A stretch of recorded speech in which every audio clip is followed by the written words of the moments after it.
के विषय में वैशाख पूर्णिमा कब है, वैशाख पूर्णिमा का जो व्रत है वो किस दिन किया जाएगा, सत्यनारायण भगवान का व्रत किस दिन किया जाएगा, वैशाख स्नान किस दिन पूर्ण होगा, वैशाख पूर्णिमा के दिन हमें क्या करना चाहिए क्या नहीं करना चाहिए, वैशाख पूर्णिमा किस प्रकार से महत्वपूर्ण है, कौन से वो कार्य हैं जो हमें अवश्य करने चाहिए, और कैसे हम वैशाख पूर्णिमा के दिन वैशाख स्नान का पुण्य फल प्राप्त कर सकते हैं।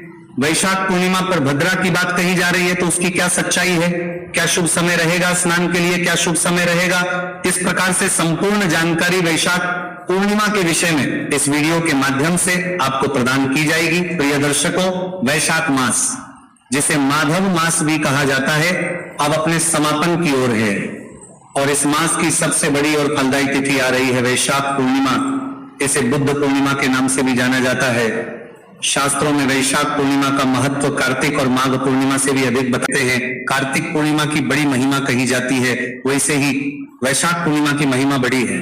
शास्त्र कहते हैं कि इस दिन जो मनुष्य स्नान करता है वह श्रेष्ठ वैशाख स्नान का पुण्य फल प्राप्त करता है। इसमें 3 दिन की बड़ी महिमा है। इसके विषय में मैंने एक अलग से वीडियो अपलोड किया है कि कैसे जो 3 दिन है इसे त्रिवेणी कहा गया है, वो किस प्रकार से महत्वपूर्ण। तो उनमें से महत्वपूर्ण जो दिन है वो है ये, क्योंकि इस दिन भगवान नारायण स्वयं देवताओं के साथ इस पृथ्वी लोक पर वास करते हैं और आपको आशीर्वाद देने के लिए आते हैं। इसीलिए पूर्णिमा का स्नान मनुष्य को अवश्य करना चाहिए। पूर्णिमा पर किया गया स्नान, वैशाख पूर्णिमा पर किया गया स्नान आपके पितरों को तृप्त करता है, आपके पापों का नाश करता है। स्नान कैसे? पूर्णिमा के दिन या तो आप किसी पवित्र नदी में स्नान करें, गंगा जी जा सकते हैं, जमुना जी जा सकते हैं, और कोई नदी आपके आसपास है वहां जा सकते हैं, संगम में जा सकते हैं। जो लोग नहीं जा सकते वो घर पे स्नान कीजिए। पर घर पे कैसे? जो आप जल भरेंगे नहाने का, उसमें थोड़े से काले तिल और थोड़ा सा गंगा जल मिला लीजिएगा और उसके बाद मंत्र युक्त स्नान कीजिएगा। हर गंगे बोलते हुए स्नान कीजिएगा, या फिर ओम नमो नारायणाय, ओम नमो नारायणाय, ओम नमो भगवते वासुदेवाय, इस प्रकार से आप स्नान करें। ये स्नान जो है मनुष्य के सभी पापों का नाश करता है और आपके पुण्यों को कई गुना अधिक बढ़ा देता। तो वैशाख पूर्णिमा के दिन स्नान की बड़ी महिमा है। पहला कर्म स्नान हुआ। स्नान करना कब चाहिए? इसका स्नान आपको मूलतः सूर्योदय से पहले कर लेना चाहिए। सबसे उत्तम तो यही रहता है। प्रश्न आता है जी सूर्योदय कब हो रहा है? तो इस दिन सूर्योदय का जो टाइम है दिल्ली के अनुसार अगर मैं बताऊं तो ये 5:42 पर सूर्योदय हो जाएगा। तो उससे पहले लगभग आपको स्नान कर लेना चाहिए। इसका पुण्य फल अधिक है, इसीलिए मैं आपको इस दिन के स्नान विशेष बल दे रहा हूं। स्नान करने के बाद शुद्ध वस्त्र धारण कीजिए। स्वच्छ वस्त्र धारण करके सबसे पहले यम तर्पण या यमराज को जल दीजिए। यह वैशाख का अंतिम दिन है और इस दिन यमराज को अवश्य ही जल देना चाहिए। संभव है तो मीठे चावल और दही से भरा एक पात्र किसी ब्राह्मण को दान दीजिए। यह यमराज के नाम का दान होगा। इस पूर्णिमा के दिन आपको करना चाहिए। आप में से जितने भी लोगों ने वैशाख स्नान किया है उन्हें तो अवश्य ये कर्म करना चाहिए, क्योंकि शास्त्र है कि वैशाख स्नान का फल तब तक नहीं है जब तक आप यमराज को उनका हिस्सा वैशाख में नहीं देते। तो एक तो उनका हिस्सा जो आप प्रतिदिन देते आए होंगे, 1 लोटा जल आपने अर्पित करना था, वो आपने किया होगा, आज भी करना है। और अंतिम दिन पर आपको प्रयास करके चावल बनाने हैं और दही के साथ वो ब्राह्मण को अर्पित करने हैं। ये कर्म आपको इस पूर्णिमा पर करना है। यम तर्पण, यम जल देने के बाद सूर्य भगवान को जल दीजिए और उसके बाद भगवान नारायण की पूजा अवश्य कीजिए।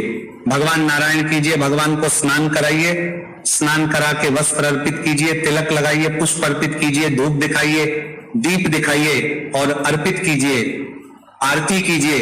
ओम नमो नारायणाय, ओम नमो नारायणाय, इस मंत्र का जाप कीजिए। संभव है तो शालिग्राम भगवान को शंख में जल भर के उसे स्नान कराइए। इस दिन किया जाने वाला भगवान नारायण का पूजन, भगवान विष्णु का पूजन मनुष्य का कल्याण करता है। और उसके लिए वैकुंठ के मार्ग पर करता है, अर्थात जब तक उसका जीवन पृथ्वी पर है तब तक वह भगवान नारायण की कृपा से सभी सुखों को प्राप्त करेगा, ऐश्वर्यों को भोगेगा और उसके बाद वह भगवान के नारायण धाम को प्राप्त करेगा। इसलिए आपको भगवान नारायण की पूजा इस दिन अवश्य करनी चाहिए। आप सभी वैशाख स्नान कर रहे हैं तो वैशाख स्नान को पूर्ण करने के लिए अंतिम दिन की जो कथा है वैशाख, उसको श्रवण कीजिए। उसको सुनने के बाद जो भी आपके यहाँ ब्राह्मण हैं जिनके द्वारा आप ये सुन रहे हैं, अवश्य ही उस कथा के निमित्त को दक्षिणा अर्पित कीजिए, जिसकी जैसी सामर्थ्य हो। ये चीजें सामर्थ्य के अनुसार होती हैं। ईश्वर कहते हैं जिसको जैसा मैंने दिया उसको वैसा ही देना चाहिए, और जैसा आप देते हैं वैसा ही प्रभु आपको आगे देते हैं। तो आप जिस भी किसी मंदिर में आप कथा सुनने जा रहे हैं तो उनसे कथा आदि सुनने के बाद, पूर्णता के बाद ब्राह्मण के निमित्त आप वस्त्र अर्पित कर सकते हैं, दक्षिणा अर्पित कर सकते हैं, उपादान कर सकते हैं। इसकी बड़ी महिमा है। जिन्होंने वैशाख स्नान किया है उन्हें ब्राह्मण भोजन कराना चाहिए। एक जोड़ा ब्राह्मण ब्राह्मणी का बुलाएं तो कल्याणकारी है। अगर नहीं बुला पाते हैं, क्योंकि सबकी सामर्थ्य अगर नहीं होती है, तो उस व्यक्ति को कुछ सूखा खाने की सामग्री आदि जो है वो ब्राह्मण को अर्पित कर देनी चाहिए या मंदिर में दे देनी चाहिए। सारे लोगों के यहाँ हो सकता है ब्राह्मण भोजन के लिए उपलब्ध ना हो तो वो किसी गरीब को भोजन करा दे, गाय माता को चारा खिला दे, पक्षियों को चूगा डाल दे, दाना डाल दे, या चींटियों को आटा भून के और वाह अर्पित कर दे। ये वो कार्य है जो इस दिन करने हैं, पूर्णिमा के दिन। तो ये आप जब पूर्ण करते हैं उसके बाद ही आपका स्नान जो है पूर्ण होता है। बाकी मैं आपके वैशाख स्नान के उद्यापन के लिए या अंतिम दिन के समापन के लिए अलग से वीडियो पहले ही रिकॉर्ड कर चुका हूं। आपको शीघ्र ही प्राप्त हो जाएगा, उसका आप अवश्य लाभ लीजिएगा। उसमें मैंने एक एक बात बताई है कि कैसे आपका वैशाख स्नान पूर्ण होगा। तो आपकी वैशाख का क्या करना है वो बताया, भगवान का पूजन करना है ये मैंने आपको बताया, स्नान के विषय में आपको बताया, यमराज के जल तर्पण और दान के विषय में मैंने आपको बताया। इस आपको मंत्र जप करना चाहिए। मंत्र जप किसका करें? मंत्र जप आप ओम नमो नारायणाय, ये मूल मंत्र है इस महीने का और ये अंतिम दिन है इस महीने का। जितना हो सके इसका जप कीजिए। ओम नमो नारायणाय। अगर गुरु मंत्र आपको मिला है तो गुरु मंत्र का जप कीजिए, या आपके जो इष्ट देव है आप उनका जप कर सकते हैं। पर जप आपको इस दिन अवश्य करना चाहिए, क्योंकि इस दिन का जो पुण्य है वो अधिक कहा गया है। सामान्य दिनों में जब आप वही मंत्र जाप करते हैं तो उतना पुण्य नहीं मिलता जितना इस दिन आप इस मंत्र को जप तो मिलेगा। वैशाख पूर्णिमा के दिन जलदान कीजिए। जलदान की बड़ी महिमा है। आप प्याऊ लगवाइए, कहीं पर किसी मटके आदि को रखवा दीजिए, किसी व्यक्ति की व्यवस्था कर दीजिए जल पिला सके, या कहीं कोई ऐसा भंडारा आदि हो रहा है वहां आप जलदान कर दीजिए, अन्नदान कीजिए, और जो वस्तुएं लाके ना दे सके वो धन दान कीजिए। इस दिन आपको खूब दान देना है। साथ ही आपको इस दिन पितृ तर्पण अवश्य करना चाहिए। शास्त्र कहते हैं कि जो वैशाख पूर्णिमा के दिन अपने पितरों को तृप्त करता है कि पितृ प्रसन्न होते हैं और वो उस व्यक्ति को खूब खूब आशीर्वाद प्रदान करते हैं, क्योंकि ये वैशाख की पूर्णिमा है। इस दिन आपको देखिए, यूं तो वैशाख मास में प्रतिदिन पितृ तर्पण कहा गया है, जल तर्पण कहा गया है कि प्रतिदिन आपको अपने पितरों को जल तर्पण करना चाहिए। वैशाख में जो लोग प्रतिदिन ना कर पाए हो, कम से कम पूर्णिमा के दिन आपको जल तर्पण अवश्य करना चाहिए। कैसे करना है आप में से बहुत से जानते भी होंगे, जो नहीं जानते हो तो बताऊं कि स्नान आदि से निवृत्त होकर स्वच्छ वस्त्र धारण करके जो भी उपयुक्त आपको समय लगे, इस कार्य के लिए सबसे उपयुक्त जो समय होता है वो होता है कुतुब काल का। पितृ तर्पण के लिए कुतुब काल का समय भारत में चलता है। 11:40 से और 12:20 के बीच में ये कुतुब काल का समय होता है। इस समय में लगभग पूरे भारत में कुतुब काल चल रहा होता है। तो इस समय में अगर आप ये जल तर्पण करते हैं तो श्रेष्ठकर कहा गया है। बाकी इसको सूर्योदय से और सूर्यास्त से पहले कभी भी कर सकते हैं। सूर्योदय के बाद करना है और सूर्यास्त से पहले कर लेना चाहिए। सूर्यास्त के बाद ये नहीं होता है। करना क्या है, एक लोटा लीजिए तांबे का, उसमें पहले थोड़ा सा गंगा जल भरिए, फिर शुद्ध जल भरिए, काले तेल डालिए, एक पत्ता तुलसी का डालिए, आसन लगाइए और दक्षिण दिशा की ओर मुख करके बैठ जाइए। गीता के 7वें अध्याय का श्रवण कीजिए। गीता का 7वां अध्याय सुनने के बाद उसका पुण्य विधि विधान से अपने पितरों को अर्पित कीजिए। लौटे को दोनों हाथों में उठा लीजिए। भगवान का ध्यान करते हुए निवेदन कीजिए कि हे भगवान विष्णु, मैंने ये जो गीता का 7वां अध्याय सुना है, इसका संपूर्ण पुण्य मैं अपने पितरों को अर्पित करता हूं या करती हूं। जो पितृ है उन सबको ये पुण्य प्राप्त हो। आप किसी एक विशेष पितृ को भी अर्पित कर सकते हैं और आप चाहे तो सभी को अर्पित कर सकते हैं। इसमें सबको करें तो कल्याणकारी होता है, क्योंकि बहुत से ऐसे पितृ भी होते हैं जिनके विषय में आपको पता ही नहीं होता। कई बार कुछ अज्ञात पितृ भी होते हैं जो हमसे तृप्ति की कामना रखते हैं, तो हमें ऐसे ही बोलना चाहिए कि हम अपने सभी पितरों को जो मुझसे जल तृप्ति की कामना करते हो, मैं उन सभी को ये पुण्य अर्पित करता हूं या करती हो। पुण्य उन्हें प्राप्त हो और वो तृप्त हो, तृप्त हो, तृप्त हो। उसके बाद इस जल से आपको तर्पण करना है।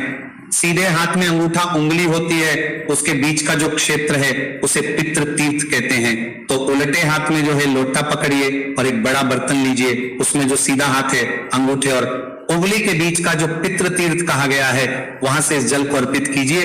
दक्षिण दिशा की ओर मुख करके मंत्र रहेगा, ओम सर्व पितृ देवताभ्यो नमः। इस प्रकार से तर्पण कीजिए और अपने पितरों से निवेदन कीजिए, हे मेरे पितरों, मैंने गीता के 7वें अध्याय का पुण्य आपको अर्पित किया। ये जल मैं आपके निमित्त अर्पित कर रहा हूं, इसे स्वीकार करें। तृप्त हो, तृप्त हो, तृप्त हो। इस प्रकार से पितरों का तर्पण करना है। ये जल आपको पीपल में अर्पित करना है। हाँ, अगर कभी मान लो रविवार का दिन हो तो उस दिन पीपल में अर्पित नहीं करना चाहिए, बरगद में या अन्य पौधों में डाल सकते हैं। तो प्रिय दर्शकों, ये वो कार्य हैं जो आपको इस पूर्णिमा पर अवश्य करने हैं। अब मैं बात करता हूं उस कार्य की जो प्रत्येक पूर्णिमा पर किया जाता है, और वो है सत्यनारायण भगवान का व्रत और पूजन। सत्यनारायण भगवान का आपने पूजन करना है, विधि विधान से पूजन कीजिएगा। पूजन की विधि में आपको एक अलग से वीडियो अपलोड करता हूं, उसके माध्यम से बताऊंगा और उसके अनुसार आप पूजन कीजिएगा, कि विधि आपको चैनल पर मिल जाएगी, तो आप इसका लाभ अवश्य लीजिएगा।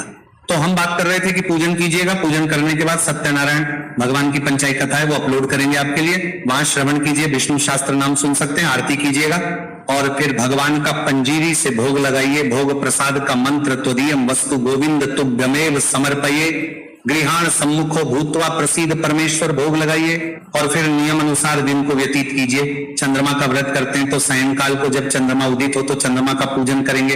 लोटे में जल लीजिए, थोड़ा सा उसमें दूध मिला लीजिए और उसे अर्घ्य दीजिए, तिलक लगाइए, हल्दी कुमकुम आदि से पुष्प अर्पित कीजिए, भोग प्रसाद अर्पित करके परिक्रमा करके और इस प्रकार से चंद्रमा को नमस्कार करके अपना पूजन पूर्ण कीजिए और फिर आप इस व्रत को खोल लीजिए। तो ये वो है जो आपको आने वाली पूर्णिमा पर करने हैं और अवश्य करने हैं। इनमें से कुछ हो सकता है ना भी कर पाए सभी कार्य, लेकिन इनमें से अधिकतर कार्य आपको करने चाहिए क्योंकि यह दिन विशेष है, इसका फल बहुत अधिक है। शास्त्रों में मैं आगे एक और वीडियो लेके आऊंगा जिसमें पूरी शास्त्रीय महिमा बताऊंगा आपको कि किस पुराण में क्या लिखा है, किस पुराण में क्या महिमा बताई गई है। उसको सुन के आपको और अधिक आनंद आएगा क्योंकि ये तिथि बार बार नहीं आती। फिर कहूंगा बहुत महत्वपूर्ण बड़ा दिन है, तो खूब इन कार्यों को कीजिए जिससे कि आपको खूब लाभ प्राप्त हो। अब बात करते हैं कि ये पूर्णिमा है कब। प्रिय दर्शकों, वैशाख पूर्णिमा तिथि शुरू हो रही है 30 अप्रैल को रात्रि को 9:12 पर और ये 1 मई रात्रि को 10:52 पर समाप्त हो जाएगी। ऐसे में उदया तिथि मान के अनुसार 1 मई को पूर्णिमा मनाई जाएगी। 1 मई को ही स्नान दान का पूरा मुहूर्त रहेगा, शुभ मुहूर्त रहेगा और इसी दिन सब कार्य होंगे। व्रत भी इसी दिन होगा, चंद्रोदय व्रत भी 1 मई को ही किया जाएगा। अगर आप स्नान के समय की बात करें तो सर्वोत्तम जो समय है, अगर आप गंगा स्नान, यमुना स्नान करना चाहते हैं, नदियों में स्नान करना चाहते हैं तो 5:35 से और 7:30 इस समय में यदि आप स्नान करते हैं तो मल्टीपल टाइम्स आपको इसका पुण्य मिलता है, कई गुना अधिक पुण्य प्राप्त होता है। भद्रा का इस पर कोई प्रभाव नहीं रहेगा, इसीलिए आप अपने अनुसार पूजन कर सकते हैं। इस दिन भगवान बुद्धदेव का जन्म हुआ था, इसीलिए इसे बुद्ध पूर्णिमा भी कहा जाता है भक्तों। अब मैं आपको बताने जा रहा हूं वह गुप्त उपाय जिसका वर्णन पुराणों में आता है। पहला उपाय आर्थिक तंगी के लिए। वैशाख पूर्णिमा की रात महालक्ष्मी के सामने एक शुद्ध घी का दीपक जलाएं और उसमें 2 कौड़ी डाल दें। अगले दिन उन कौड़ियों को अपनी तिजोरी में रखें। दूसरा उपाय पितृ दोष निवारण। वैशाख पूर्णिमा पर पितरों के निमित्त जल से भरा घड़ा मटका दान करने का विधान है। मटके के ऊपर खरबूजा या कोई मौसमी फल रखकर किसी ब्राह्मण या जरूरतमंद को दान दें। इससे आपके पितृ तृप्त होते हैं और वंश वृद्धि का आशीर्वाद देते हैं। तीसरा और आखिरी उपाय मनोकामना पूर्ति के लिए वैशाख पूर्णिमा के दिन शाम के समय पीपल के वृक्ष के नीचे घी का चौमुखी दीपक जलाएं और 7 परिक्रमा करें। आज के दिन पीपल में साक्षात श्री हरि का वास होता है। तो प्रिय दर्शकों, वैशाख पूर्णिमा का यह पावन अवसर अपने हाथ से न जाने दें। 1 मई 2026 को पूरे भक्ति भाव से स्नान दान करें। भगवान विष्णु और बुद्ध की कृपा आप पर बनी रहे। अगर आपको यह जानकारी उपयोगी लगी हो तो वीडियो को लाइक करें और अपने परिवारजनों के साथ शेयर जरूर करें। कमेंट बॉक्स में अपनी श्रद्धा के अनुसार जय श्री हरि या नमो नारायणाय लिखना न भूलें।